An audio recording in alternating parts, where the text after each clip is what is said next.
Okay, so yeah, I never really tried Beyblade until later this year, and honestly, I can see the appeal to this series.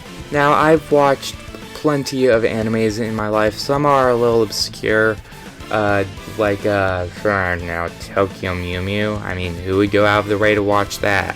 But no, I actually see why people like this series so much, because Beyblade just gives off the same passion that Pokemon would. But before I get any further into it, please hit the like button if you enjoy Beyblades. Please hit the subscribe button. Please hit the notification bell. I'm going to be coming out with a ranked video on Pokemon, and it's just going to be brutal. It's just going to be brutal. It's hard for me not to compare Pokemon and Beyblade simply because they're both just long-running anime franchises. But ultimately, it seems like half the time the goal will be similar, but the other half of the time the passion is just so different simply because we're not abusing living beings like in Pokemon. But ultimately, I think that one could actually come up with a design of their own for a Bey. I've actually come up with one myself, although that'd be a whole 3D printing process for me to go through. And I don't have a 3D printer, so good luck with that, Luigi, you may be thinking. Now, I haven't really committed to scouting out every little bit of Beyblade, but a little bit of the Beyblade franchise, but I am interested in attempting, because I watched the first season of Beyblade X on Netflix, and that gave me a brief idea on how things are. Now, I know that Beyblade X is supposed to be like the latest series, so there's going to be some new things thrown in here, like the Extreme Dash. Go figure, because the season is named Beyblade X. And what makes this franchise so memorable, if that's the right term, is that there's actual real-life models and ways to battle with this machine. And man, I already have a design in my head, but I'm not sure if it's really gonna fit the description of Thundering Flame. But yes, assuming I learn what all the other Beyblade series are, I think I'm gonna go back and watch the older seasons before jumping into season 2 so that I can properly appreciate this series. But, you know, being the type of person I am, recently finding out that I have autism, that doesn't matter though. I went ahead and let my mind make up a bunch of fantasy episodes where Robin and Multi get together. Yes, call me, I don't think I can necessarily be called a fanboy yet, but yes, I am definitely crazy.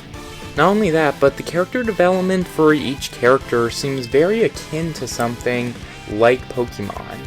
And again, it's just hard for me to not compare this series to Pokemon since I grew up on Pokemon. It will always be one of my favorite animes, well, same with Sonic X and stuff. But also what stood out to me about this anime in particular is that it seems more caught up with modern times than Pokemon has been. Feels like Pokemon didn't really open up to how the modern world is until like even the Alola region. Now, granted, Beyblade X has released around the same era that Pokemon Ultimate Journeys has released, but it just felt like everything seemed akin to the modern world compared to how Pokemon was even back in like 2011, because I watched all the season of Pokemon. I watched every single episode of Pokemon. Back in Unova, it just seemed like nothing was caught up even with the 2000s and 2011. Meanwhile, so far how it looks like Beyblade X is just trying to stay up to date that everything to how things are akin in the modern world. Now, don't quote me on this because I have not gone back to watch any other Beyblade anime quite yet, but I'm gonna find the earliest season I can. I'm going to check it out and see if this is really worth becoming a fan over, and if it is, maybe I'll be mentioning it on this channel here on and off. Now, like I said, I've watched quite a couple of obscure anime TV shows. I've seen a couple of anime-looking movies here. This definitely looks like something I could definitely set my mind to for in terms of binge watching.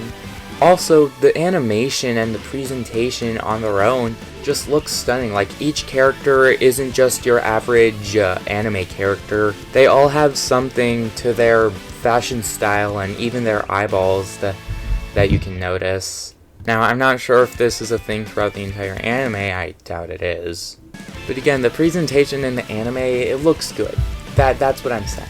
There's just a lot of good things to this anime that makes it very appealing, and I can see how it's earned its publicity and why people like it.